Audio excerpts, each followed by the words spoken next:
might have hit rock bottom, but that doesn't mean this is over. There's a parable entitled The Old South Indian Monkey Trap. The trap is simply created from a coconut with a small hole drilled in the side. The coconut is filled with warm rice and tied to a tree.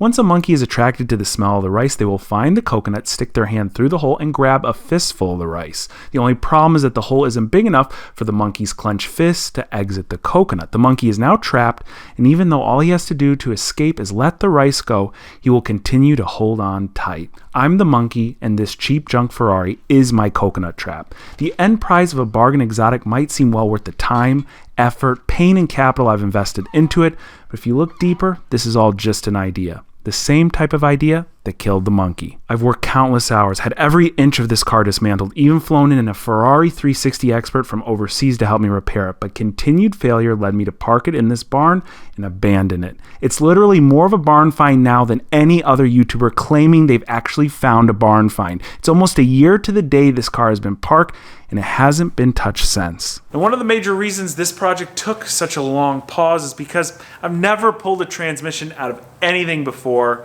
This will be my first time, so the idea of me doing it by myself with just common hand tools on jack stands is completely nerve-wracking. This car broke me mentally, and to be honest, it also broke me financially. Between the expenses and upkeep on the farm and repair bills on my Lamborghini, I was sinking slowly. I sold my cherished RS7 to a friend to raise some quick cash, then his check bounced. It's embarrassing to admit this. I've been hiding behind it all for some while now, but as much shame as I have, I just can't be that guy that has a fleet of nice cars and a Patreon. This car cost me more than just my bank account. It hurt relationships with key people that could help me finish this project and stay within a real budget.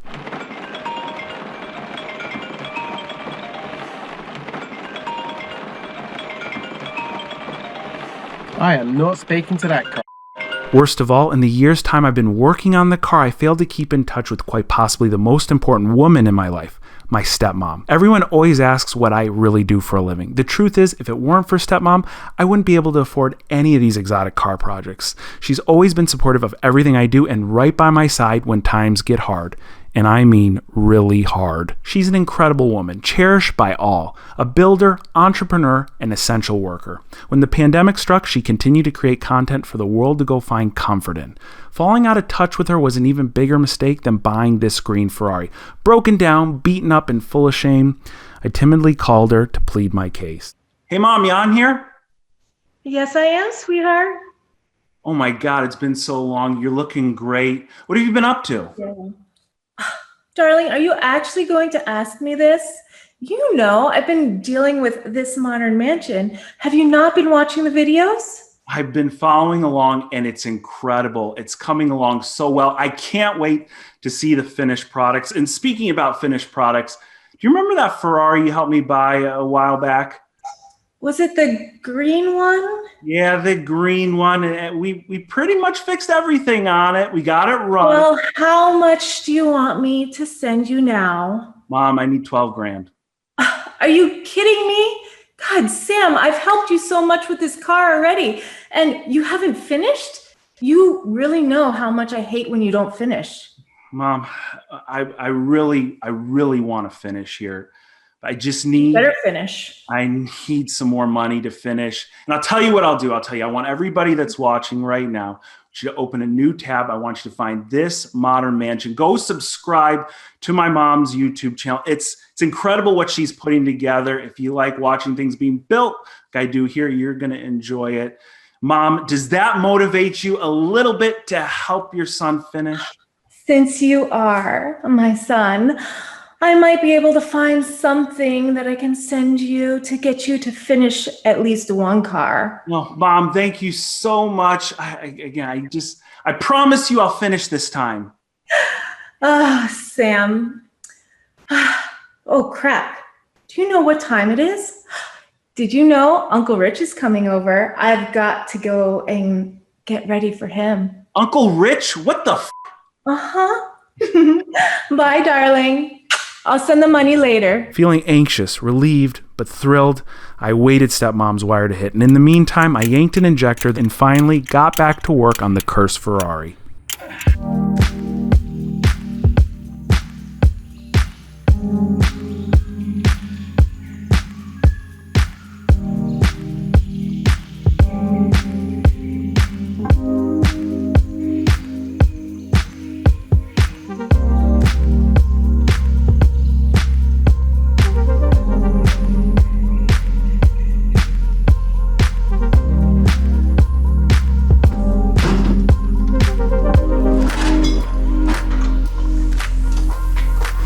I'm having major flashbacks seeing the Ferrari with all of its rear body panels removed. This is probably the second or third time we've now pulled all of this stuff off the car, and there's even more that's going to come out. The most we've ever disassembled it.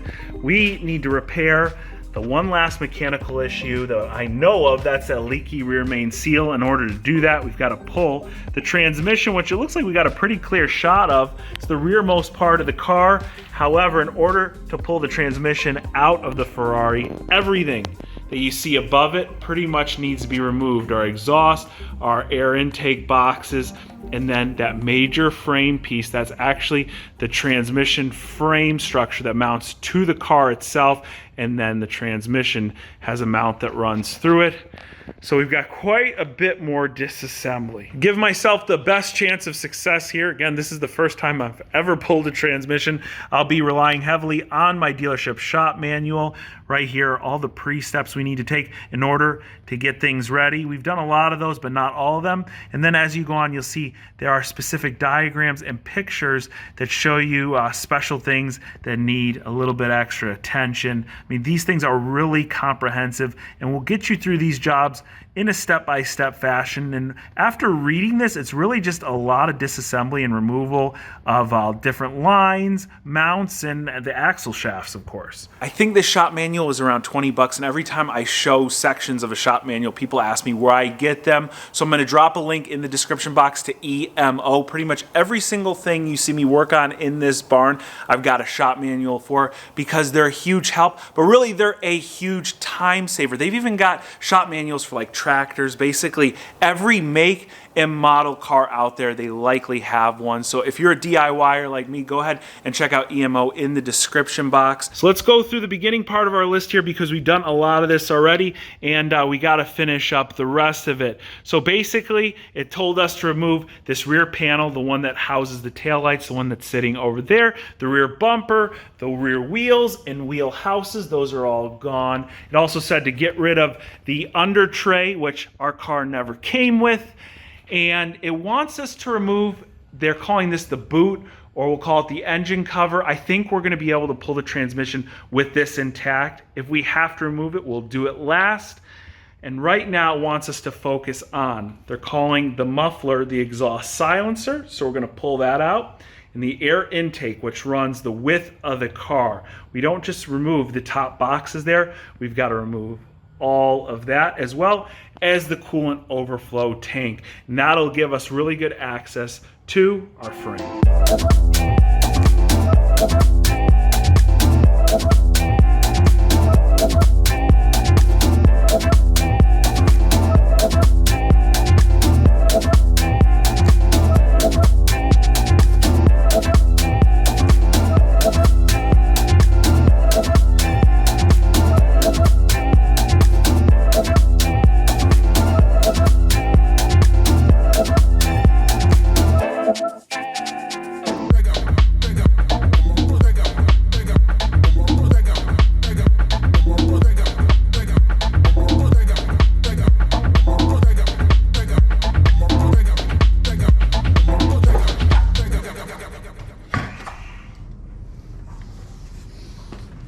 So it's pretty neat. If you look right here, this whole entire brace that mounts to the frame of the car just has this single bolt supporting the transmission here. There's a mount that goes in here. This is a common wear item, so we'll replace this while the transmission's out. It will make things much easier.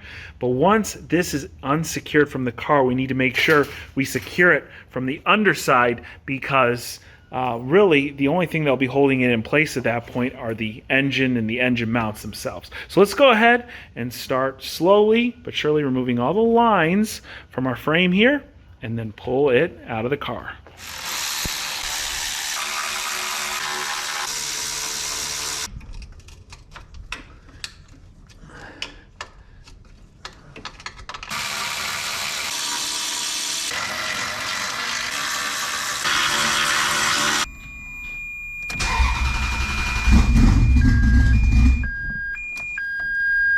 You know, this car is like a third times a charm sort of car when you turn it on. Got to get it a couple times. Here we go.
need to get enough force on there to where it's being supported. Pretty much all of our hoses are all disconnected from the frame itself here.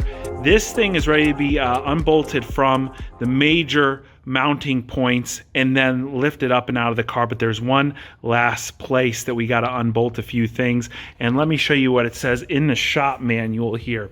The frame has a reinforcing crossmember, which can be removed to facilitate some procedures, which is one of the procedures we're doing now. To remove the crossmember, it's necessary to unscrew 6 fastening screws, 4 of which are fitted underneath. Okay, 1, 2, and then 4 are fitted underneath this thing. Let me show you exactly where that is. So that is this guy right here. There are so many wires in the way. I don't even know if I can show you 1 and 2, which are easy to get to from up top. Look, there's 1 of the 2. But then there's 4 underneath. Look at how much room I have to deal with underneath here. Look, I'm trying to get you in between all the wires. That's how much room I have to get to 4 more under there. I have no clue how else I'd see them if I didn't have this. Now, I just picked this new scope up from Teslong. This thing is awesome. I've used it a couple times. And I've shown you these before. I had like a little cheapy one that connected to my cell phone, but it gave me such a close-up view. It was almost impossible to see what was going on. Now here, there's actually one other benefit about this. Look, there's 2 lenses on it. See, there's a lens there and a lens up top. So I'm probably going to switch it to this lens. Let me do that right now. Pressing the button here. All right, see, we switched it to this lens. And now we're going to snake it underneath and let's see what we see. Okay, I'm going to go from a different angle here.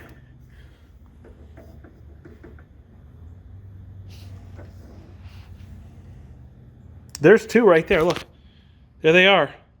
Look right here. This should be loose. See how there's the transmission moving. So I dropped the jack just a little bit so I could get the frame part lifted up and we could pull it out of the car. See it? There it is. All right.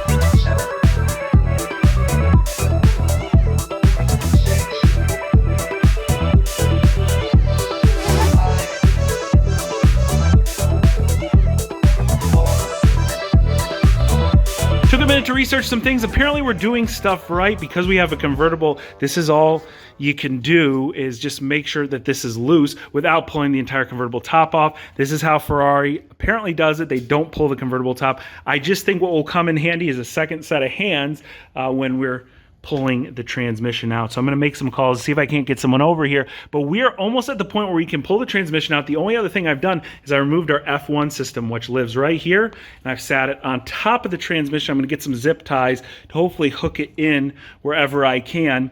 The reason why you take the entire F1 system out with the transmission, if you don't, you got to bleed the entire system and refill and whatnot. You have to have a Ferrari computer in order to do that. I have a diagnostic scanner that might do it, but I don't even want to chance it. This will make our lives a whole lot easier. So we are literally just one bracket on the side here, this little mount underneath, and about 6 or 8 bolts around the front of the transmission from removing this out of the car. Oh, and one other thing we should do quickly before we pull the transmission is pull the drain plug back here and get rid of the transmission fluid. You notice I didn't wear a glove for anything else but the transmission fluid. That's because transmission fluid is generally very gross.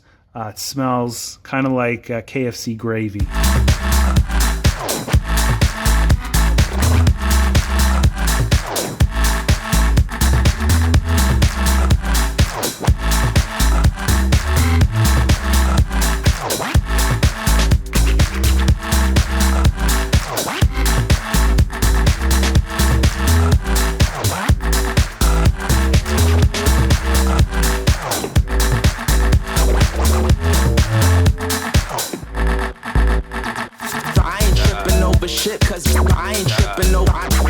My my God, much easier thanks to Turbo Mike. I didn't realize how much better this would have gone with 2 people. Next time I'm going to call you from the get-go. I'll just have you do the job, all right? No, you did all the long, tedious stuff of disconnecting every tiny little thing. Look, but I really appreciate this. This was much easier with 2 people wrestling it out. You've got experience doing it. Now you've got experience doing it on Ferrari. Yes, Ferrari Master Tech right here. So if you need timing belts, cam lobes, resurfacing, all that. After using nearly every tool in my toolbox, transmission is finally out. We're ready to get inside here and tackle our leaky rear main seal. While we take off the clutch and the flywheel, we'll check its condition. We're likely going to get a replacement. And of course, there's a few other upgraded parts we can add to our transmission here, like a replacement throwout bearing. And we just want to go over everything once, real good, to make sure everything's going to work when we put it all back together. I've got a ton of people that wrote me and said, hey, while this is out, you need to swap it for a 6-speed manual. Did you know that this gearbox is basically the same thing as a 6-speed manual? There's very little difference in the actual gearbox itself. The main difference is the fact that it has the F1 transmission system. All these F1 fluid actuators and this whole entire block here, just this system right here costs probably about as much as the entire transmission. You're looking at, I'm guessing, somewhere between $14,000 and $20,000 worth of parts right here. Now, this will be the 100th time you've heard me say this, but any of you can do exactly what I just did. You can work on your own car, whether it's a Ford, whether it's a Ferrari, at home with common hand tools. All it takes is some good guidance. In our case, we used a shop manual, and like the comment section always likes to remind me, it also takes a little bit of money. Now, let me give you a little bit more good guidance. If you're ever pulling anything out of your car using a hoist, again, this is my first time using a hoist, make sure your rope, or we used a ratchet strap, is equal on both sides. I had a little bit of slack on one side, so when the transmission started coming out, it started tipping, and it went all the way on its side. It's okay because it was still dangling in the air, and by the time it was on its side, Mike and I kind of wrestled it on the legs of the hoist and then stood it right side up, so it went down smoothly. But for the first go-around, I think we did pretty good, even though we made a little mess on the barn floor. If you agree with me, be sure to hit that like button. Of course, the Ferrari project still isn't quite finished, but it's definitely getting there, and that's a big thanks to Stepmom, who has provided a little bit more funding for us to continue working on it. If you appreciate Stepmom like I do, let her know down in the comments section and follow her at This Modern Mansion. And if you're not already following me on Instagram, where I showed you some of the progress of us removing the Ferrari transmission before anything went live here on YouTube, just visit me right here or click the link in the description box below. Guys, I want to thank each and every one of you for watching today, and I'll catch you very soon.